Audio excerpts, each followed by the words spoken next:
Life in ancient Rome had its perks for sure, but there was also some unbelievable things done in ancient Roman society. Here are 10 unbelievable things done in ancient Rome. What's happening, FTD Facts fam? Leroy Kenton here. Let's jump into this episode with number 10. Fathers could actually sell their sons.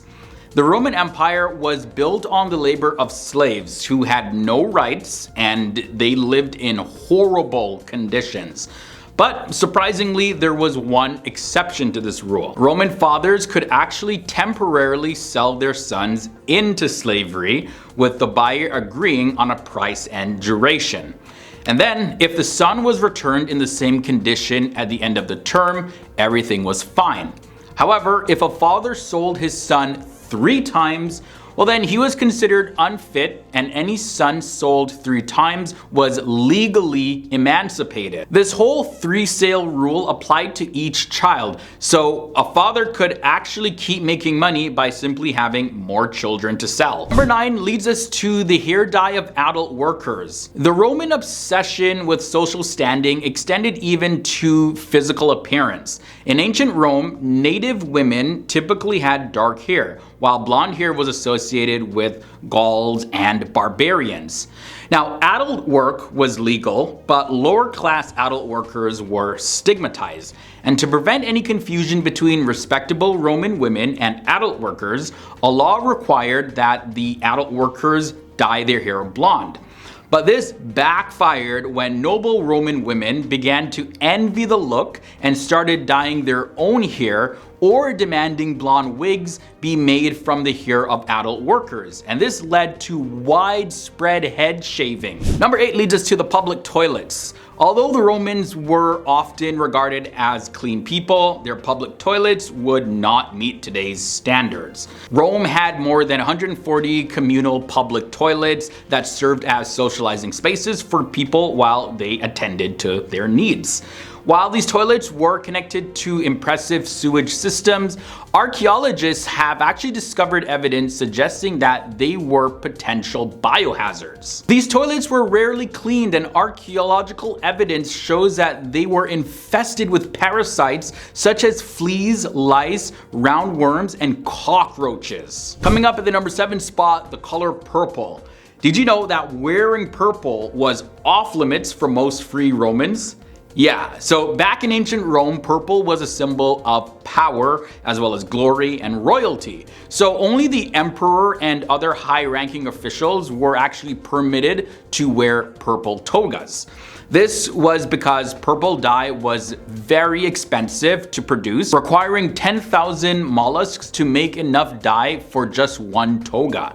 As a result, purple dye was worth its weight in gold, and laws were put in place to ensure that lower class Romans couldn't actually go and flaunt their wealth. Number 6, fathers could actually end lives. So let's explain. Early Roman society was deeply patriarchal, with men having complete control over their family members.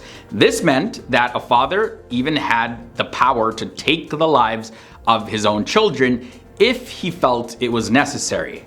And for daughters, even after leaving home and getting married, their father could still have them eliminated. Sons only gained true independence after being sold 3 times or after their father had passed away. And these extreme rules were eventually relaxed with the abolition of a man's right to take the life of his family in the 1st century BC. Number 5 leads us to the ultimate punishment in Rome. The Romans had a multitude of brutal ways to execute criminals and prisoners. Their methods were very cruel and merciless. However, the most horrifying method was reserved for those who committed the ultimate crime of patricide, taking the life of their own father. So whoever did that was first blindfolded, next they were beaten with rods before being bound and stuffed into a leather sack. Along with the perpetrator, the sack contained a snake, a dog, an ape, and a rooster, which were thrown into the nearest large body of water. There was also some interesting rules for adultery. Roman society had different rules depending on whether the husband or wife was caught cheating. For husbands, they had considerable freedom to have mistresses and visit brothels without any real judgment, as long as it wasn't excessive though. However, wives caught in the act of adultery faced severe consequences, and the husband was required to lock the wife and the alleged person that they cheated with in a room, and they had 20 hours to then go and gather witnesses. Then the husband had 3 days to gather evidence about the affair, including its duration, location, and the lover's identity. Upon obtaining enough evidence, the husband was obligated to divorce his wife, and failure to divorce one's adulterous spouse would actually result in the charge of pimping. So if the husband desired revenge, he could end the life of the lover only if the lover was a slave or an adult worker who had no rights in Roman society. However, if the lover was a citizen, the husband had to involve his father-in-law, who had the authority to take the life of his daughter's lover regardless of his social status. The father might also even decide to end the life of his own daughter in that circumstance. Next up at number 3, let's talk about the views on other faiths. Although being invaded by the Romans was not an ideal situation, they were relatively tolerant of indigenous belief systems and often assimilated them into their own religions. However, the Jews and early Christians were a different story. One of the reasons for this was that certain Jewish and Christian practices were considered gross by the Romans. Like, the Jewish practice of circumcision was very offensive to the Romans, who viewed it as a barbaric form of genital mutilation. And then when it came to certain early Christian groups, they were initially seen as a member of a cannibalistic blood cult by the Romans. They did not really understand the metaphorical meaning behind the body of Christ and the blood of Christ, eating and drinking it, you know, the stuff that happens during Holy Communion. Yeah, they took it literally. Coming up at number 2, there were body parts used in medicine. Roman doctors believed that consuming gladiator body parts could treat various ailments, with blood and liver being particularly effective against epilepsy. When the gladiator games were banned in 400 AD, the Romans turned to the blood of executed criminals for their remedies.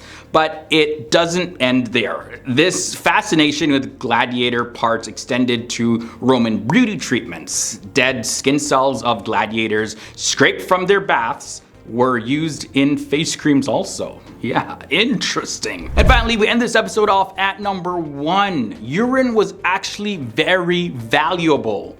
The Romans were known for their use of public toilets, and with so much waste being produced, the Romans had to develop innovative methods for disposal. Urine became such a valuable resource that Emperor Vespasian, who ruled from 69 to 79 AD, even implemented a tax on it.